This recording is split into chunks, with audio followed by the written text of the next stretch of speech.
घरेलू कलह के चलते युवक ने फांसी लगाकर आत्महत्या करने की कोशिश। परिजनों ने युवक को कराया अस्पताल में भर्ती। बरेली से अवधेश शर्मा की रिपोर्ट। बरेली रूबरू। कहाँ लेके चल रहा है? यहाँ पर बस। क्या नाम है आपका? अजय मौर्य। कहाँ रहते हैं? संजय नगर। थाना कौन सा लगता है? थाना बारादरी। क्या हो गया था? मतलब पैसों के लेन देन के बारे में लड़ाई हुई थी, वो आ नहीं रही हैं। कौन? मैडम हमारी पत्नी आपकी? पत्नी? क्या नाम पत्नी का? सुमन। तो क्या हम फांसी लगाई थी? क्या खाया था? मतलब वैसे ही लटक गया था मैं। लटक गए थे? काय से? पंखे में।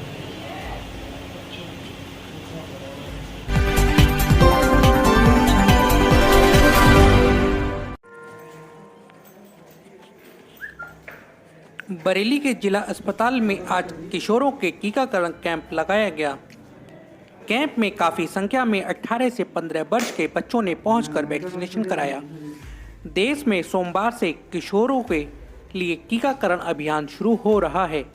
कोरोना संक्रमण में तेजी को देखते हुए युवाओं को इसके खतरे से बचाने के लिए टीकाकरण को लेकर सरकार ने राज्यों और केंद्र शासित प्रदेशों को 15 से 18 वर्ष के किशोरों के लिए अलग अलग टीका केंद्र बनाने की हिदायत दी है।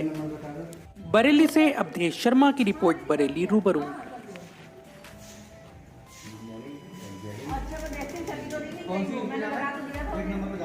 मैं डिस्ट्रिक्ट हॉस्पिटल से पूनम सक्सेना। ये जानना चाहेंगे जो आज वैक्सीनेशन कैंप शुरू हुआ है किशोरोत्सव वाला, तो क्या शुरुआत है, किस तरह से ये शुरुआत तो बहुत अच्छी की है सरकार ने, क्योंकि सारे बच्चों को लगना ही बहुत ज़रूरी है हमारे यहाँ। और सुबह से मैं देख रही हूँ कि पब्लिक में अच्छा जोश है, बच्चे बहुत अच्छे से आ रहे हैं और हमारे यहाँ ये प्रोग्राम अच्छे से चल ही रहा है, तो आप लोग भी देख ही रहे हैं। ये जो कोरोना का नया वेरिएंट है ओमिक्रॉन, ये कितना ज़्यादा खतरनाक है, इससे क्या बचाव करना है? बचाव तो यही कि आप वैक्सीन लगवाएं और बाकी दूरी बना के ही रखनी है, मास्क लगाना ही है और अपने हाथों को साफ भी रखना है। ये जो नई वैक्सीन लग रही है आज किशोरों को 15 से 18, इसमें कौन सी वैक्सीन नई लग रही है या कोविशील्ड या कोवैक्सीन? नहीं, वही कोवैक्सीन लग रही है, बच्चों के लिए कोवैक्सीन आई है, अभी लगा रहे हैं हम लोग।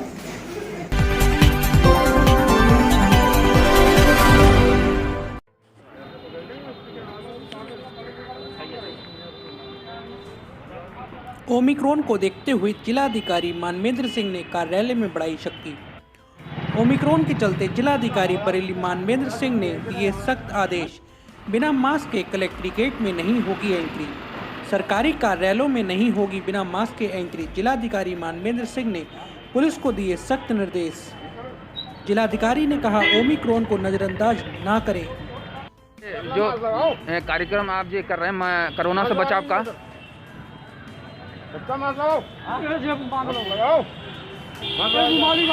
थोड़ा ये बता दीजिए कि क्या आज ये रोक रहे हैं ना, थोड़ा बताइए। ये कोरोना के संबंध में आप मास्क कह रहे हैं, जागरूक कर रहे हैं लोगों को। हाँ, मास्क लगाइए, मास्क लगाइए आप, मास्क लगाइए आप। तो क्या कहना चाहेंगे इसमें? मास्क लगाने के लिए बता रहे हैं, सभी लोगों को प्रयास कर रहे हैं। ये कहाँ पे हो रहा है कार्य? कलेक्ट्रेट गेट पे। अच्छा अच्छा, क्या नाम है आपका? जगदीश प्रसाद मौर्य।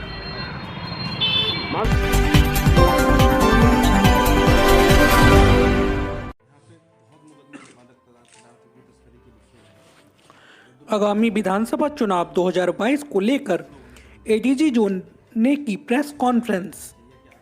एडीजी जोन राजकुमार ने प्रेस कॉन्फ्रेंस के दौरान कहा कि आगामी 2022 विधानसभा चुनाव को लेकर प्राथमिकता रहेगी कि जो ऐसे लोग जिनसे कि चुनाव के प्रभावित होने की आशंका है उनको चिन्हित कर विभिन्न धाराओं में जैसे गुंडा एक्ट एवं गैंगस्टर के तहत कार्रवाई की जाएगी। इसके साथ ही उन्होंने कहा कि हमारी जिम्मेदारी है कि बरेली जोन में क्राइम कंट्रोल रहे, आम जनमानस की सुनवाई समय पर थाने में हो, जिसको लेकर समय समय पर इसका जायजा लिया जाएगा और लापरवाही करने वाले थाना अध्यक्ष के खिलाफ कड़ी कार्रवाई की जाएगी। उन्होंने कहा कि थाने में शिकायत करने पहुंचे प्रत्येक व्यक्ति के प्रार्थना पत्र पर जांच की जाएगी और जो भी निष्कर्ष निकल कर सामने आएगा उसके तहत तत्काल कार्रवाई की जाएगी। बरेली से अवधेश शर्मा की रिपोर्ट, बरेली रूबरू।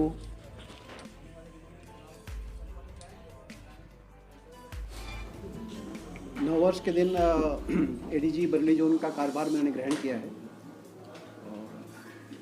एस एडीजी जोन बरेली जो इस जोन के अंदर के जितने भी जनपद आ रहे हैं उनमें हमारी प्राथमिकता सर्वप्रथम यही रहेगी, crime control and maintenance of law and order. ये पुलिस की प्रायोरिटी होती है, प्राथमिकता वही रहेगी।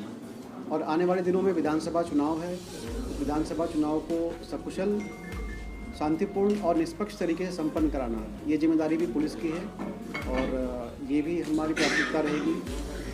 आम व्यक्ति जो है उसकी सुनवाई थाना स्तर पे हो, थाने पर आए तो उसकी बात सुनी जाए और उसमें कार्रवाई हो त्वरित गति से, ये हम लोग सुनिश्चित कराएंगे जोन में। इसके अतिरिक्त जो भी छोटी मोटी लोकल समस्याएं या लोकल दिक्कतें आती हैं उसका भी निराकरण समय समय से हम लोग कराते रहेंगे। लेकिन मुख्य रूप से हमारा सबसे बड़ा चैलेंज इस समय पुलिस के सामने है, विधानसभा चुनाव है, उसको सकुशल संपन्न कराना और ऐसे तत्व जो चुनाव में गड़बड़ी कर सकते हैं उनके विरुद्ध, उनको चिन्हित कर उनके विरुद्ध विभिन्न एक्ट्स के तहत, गुंडा एक्ट, गैंगस्टर एक्ट और एनएसए के तहत कार्रवाई करना, जिससे कि चुनाव के समय कोई गड़बड़ी न हो सके और प्रत्येक व्यक्ति निर्भीक होकर के अपना मत का प्रयोग कर सके।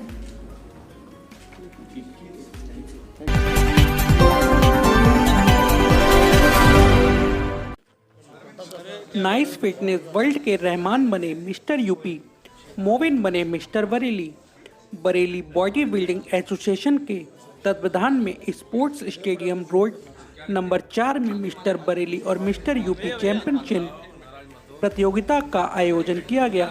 नाइस फिटनेस वर्ल्ड के सौजन्य से आयोजित इस प्रतियोगिता में सीनियर कोच नदीम खान ने बताया कि प्रतियोगिता में 43 जिलों के लगभग 250 प्रतियोगियों ने भाग लिया। प्रतियोगिता का शुभारंभ मुख्य अतिथि DRM आशुतोष पंत इज्जत नगर द्वारा किया गया।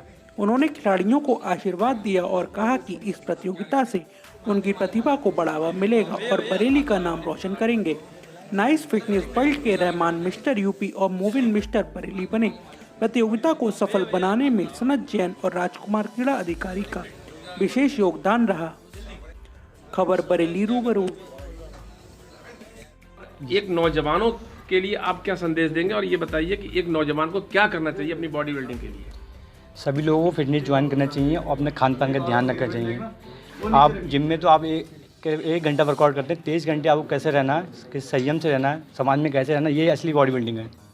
ये बॉडी बिल्डिंग की पहचान है आपकी। आजकल बॉडी बिल्डिंग में देखा गया है कि बॉडी बिल्डिंग में लड़के जल्दी बॉडी बनाने के चक्कर में कुछ गलत तरीके से खान पान करते हैं। क्या कहना चाहेंगे? इसको सप्लीमेंट भी नाम दिया गया है, तो सप्लीमेंट क्या होता है? उन बच्चों से कहूँगा बॉडी बिल्डिंग में जल्दबाजी कमी ना करें। लंबा गेम है, आप जितना लंबा गेम अपने बॉडी पर ध्यान देंगे उतने अच्छे खिलाड़ी बनेंगे और स्टेरॉइड से दूर रहें। नेचुरल बॉडी बिल्डिंग करें, नेचुरल सप्लीमेंट एक ये कहा जाता है कि बॉडी बिल्डिंग वालों का बुढ़ापा बड़ी संकट में कटता है। नहीं सर, ये चीज़ गलत है। लोग कहते हैं बुढ़ापा, अगर बॉडी बिल्डर अच्छा बॉडी बिल्डर उस पर कोई बुढ़ापा आएगा नहीं। आप देख सकते हैं, हम लोग एग्जाम्पल देख सकते हैं, 42 का मैं खुद खड़ा हुआ हूँ। आपके कंपेयर कर सकते हैं। आपको कितने साल का एक्सपीरियंस हो गया? मुझे मेरा नाइस फिटनेस वर्ल्ड 2007 से कंटिन्यू चल रहा है जी, और मुझे 15 साल हो गए इससे बॉडी बिल्डिंग में। अच्छे मैंने खिलाड़ी बनाए हैं। पहले मैं खुद खेलता था, अब मैं लड़कों की तैयारी कराता हूँ, खिलाड़ी बनाता हूँ। इसमें बहुत बड़ा योगदान है और स्टार न्यूट्रिशन का भी, दोनों का बहुत बड़ा हाथ है इसके अंदर हम लोगों का आगे बढ़ाने के लिए, खिलाड़ियों के लिए। और मेरा ये मैसेज यही है, लोग ज़्यादा से ज़्यादा जुड़ें और हेल्थ पे अपना ध्यान दें। और फिटनेस सबसे ज़रूरी है आज के टाइम में, क्योंकि हर दूसरा तीसरा इंसान किसी न किसी वजह से किसी बीमारी में उलझा हुआ है। इसलिए फिटनेस पे अगर ध्यान देंगे तो अच्छे से अच्छा खाने का ध्यान देंगे, जिम ज्वाइन करें और नेचुरल प्रोटीन लेने की ज़्यादा से ज़्यादा कोशिश करें। कितना वक्त देना चाहिए एक नौजवान को अपनी बॉडी बिल्डिंग बनाने के लिए? 1 से 1.5 घंटा रोज़ वर्कआउट करना ज़रूरी है हर इंसान। सप्लीमेंट को आज के टाइम में दूसरी तरफ देखा जाता है कि लड़के खान पान के बारे में नहीं, प्रोटीन ऐसा है।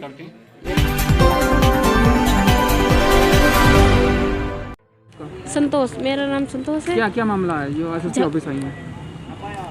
ये मतलब शिकायत लेकर आए हैं कोर्ट में। क्या शिकायत है? अपनी शिकायत ये है, जैसे मतलब जैसे घर में झगड़ा होता है, जैसे कई बार हो चुके हैं, हमारे देवर हैं, कई बार मार चुके हैं, मारपीट कर चुके हैं, हमारे पति के साथ भी और हमारे साथ भी। मुकदमे जैसा को हाँ सुभाष नगर लिखाते हैं तो देखो वहाँ कोई सही से नहीं लिखते हैं। कहाँ रहती हो? शांति बहन। कौन और लोग हैं, क्या नाम है उनकी? संतोष गोस्वामी लोग हैं। गोस्वामी लोग। गोस्वामी हाँ संतोष जी। तो थाने में गई आप? थाने में गए थे, वहाँ सही से नहीं लिखी, अपनी मर्जी से लिखी थी उन्हें। सुनवाई नहीं हुई तुम्हारी? सुनवाई नहीं थी वहाँ। तो साहब से मिली हो आज? साहब से मिली हुई। क्या कहा साहब ने? साहब ने पूछा आप जाइए, हम हो जाए कारवार तो हो जाए। हाँ हो जाएगी। तो रंजिश है कोई? क्या क्या है? रंजिश कुछ नहीं, घर में रहने नहीं दे रहे हैं। रहने नहीं दे रहे हैं। रहने नहीं दे रहे हैं।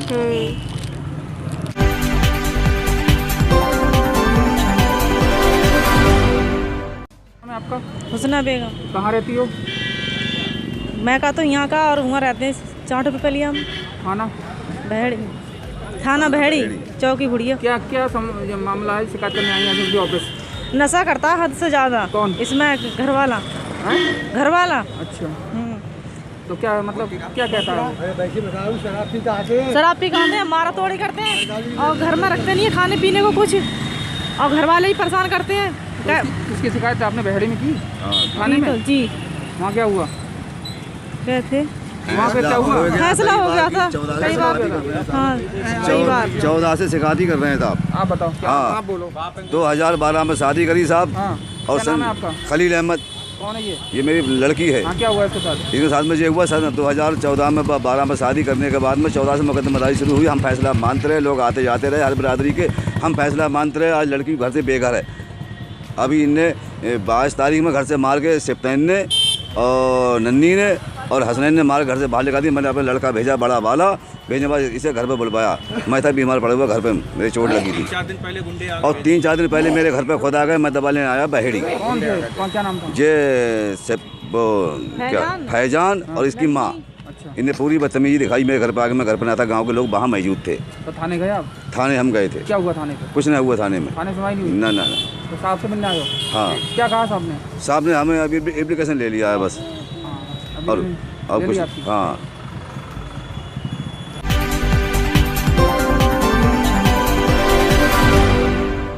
कन्हैया राजपूत मंडल अध्यक्ष पंडित दीनदयाल उपाध्याय मंडल। मेरा एक कहना है कि पार्टी के पदाधिकारी तो आप छोड़ दो, जो समाज से भी हैं 24 घंटे पुलिस के लिए लगे हुए हैं, अगर उनकी 116 होगी तो आम नागरिक का क्या होगा? जी है ना, क्या होगा आम नागरिक का?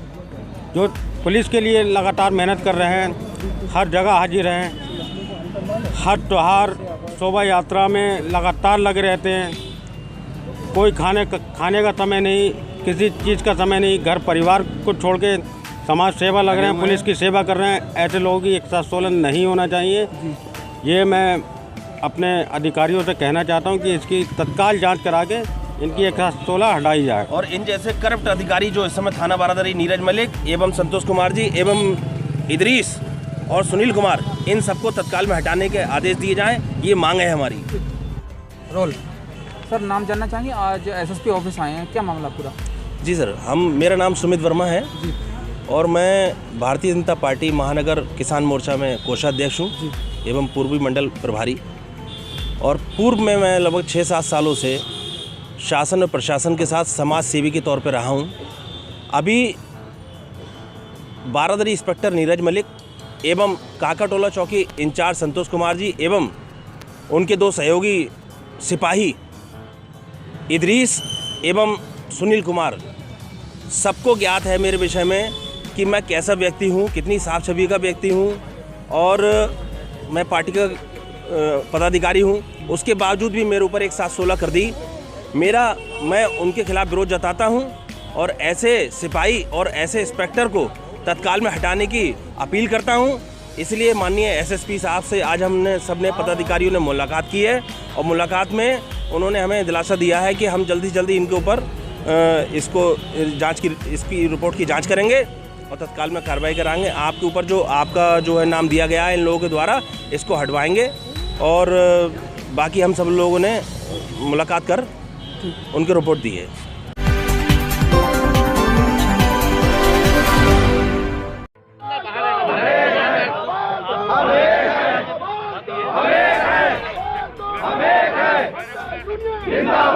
नाम हाजी आफ्ताब अहमद है। मैं ईंट निर्माता समिति में जिला अध्यक्ष हूँ और अपनी मांगों के लेकर हम सब लोग यहाँ इकट्ठा होकर आए। अपनी मांगों के लिए हम ज्ञापन देंगे और हम चाहते हैं कि हमारी मांगों को जो है माना जाए। हमारी मांग ये है कि 17/9 में लखनऊ में एक मीटिंग हुई थी GST को लेकर, जिस पे हम पे 5% का टैक्स बढ़ाकर 12% कर दिया गया। कंपोजिशन स्कीम में हम 40 लाख टर्नओवर में फ्री थे, उसको हटा के 20 लाख कर दिया गया।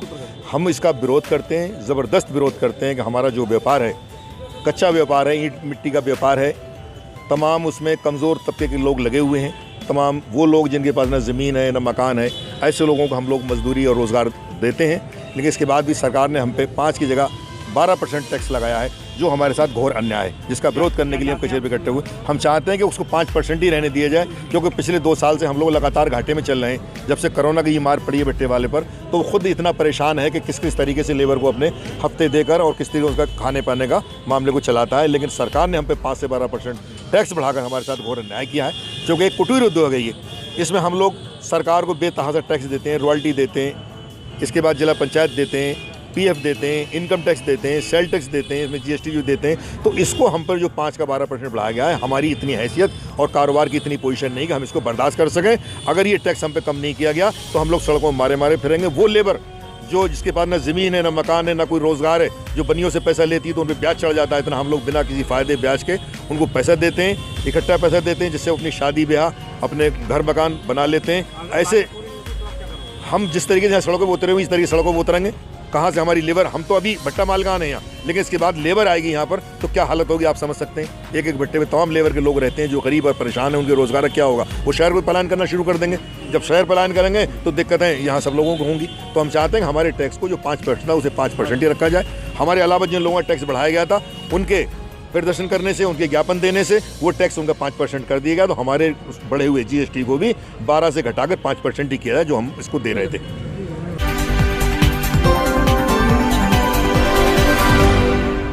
कोई नहीं, मुझे ऐसा लगता है नहीं कोई सवाल ही नहीं। मुझे ये बहुत ही नीचता वाली बात होगी ये कहना, एक जनरल कास्ट का होने की वजह से हमको ये सम्मान नहीं दिया गया। नहीं, इसमें हमको ये कोई बात नहीं है। राजनीतिक कार्रवाई अंदर चले तारीख के लेकर आज तक कार्रवाई क्यों नहीं होगी।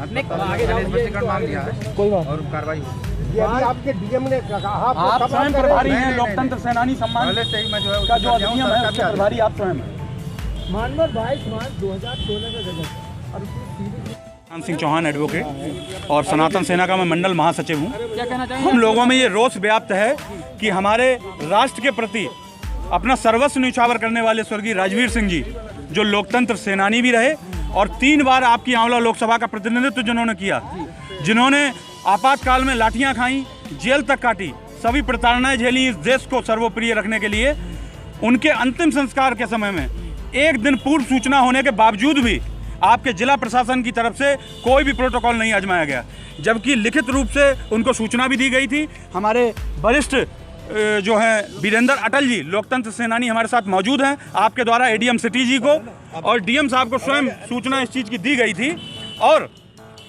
एक दिन पहले उनके घर पे जाकर एक नायब तहसीलदार साहब नोट भी करके लाए थे पूरा कार्यक्रम। उसके बावजूद भी आपका जो एक्ट बना हुआ है लोकतंत्र सेनानी सम्मान अधिनियम 2016, उसकी धारा 6/2 में ये साफ साफ लिखा हुआ है कि किसी भी लोकतंत्र सेनानी की मृत्यु की दशा में उसको राजकीय सम्मान से उसका सम्मान किया जाएगा उसके अंतिम संस्कार के समय। ये भारी ये जो है भारी मिस्टेक हुई है जिला प्रशासन से और उनके सभी शुभचिंतक और परिवारी गणों को ऐसा लगता है कि ये जानबूझ के उनका अपमान किया गया। इसके लिए मैं माननीय मुख्यमंत्री जी को संबोधित कर एक ज्ञापन आज देना चाह रहा हूँ माननीय जिला अधिकारी महोदय जी के द्वारा, और मैं उनसे ये निवेदन करना चाह रहा हूँ कि जितने भी दोषी अधिकारी इसमें पाए जाएं उनको उचित और समुचित दंडनीय कार्रवाई उन पर की जाए।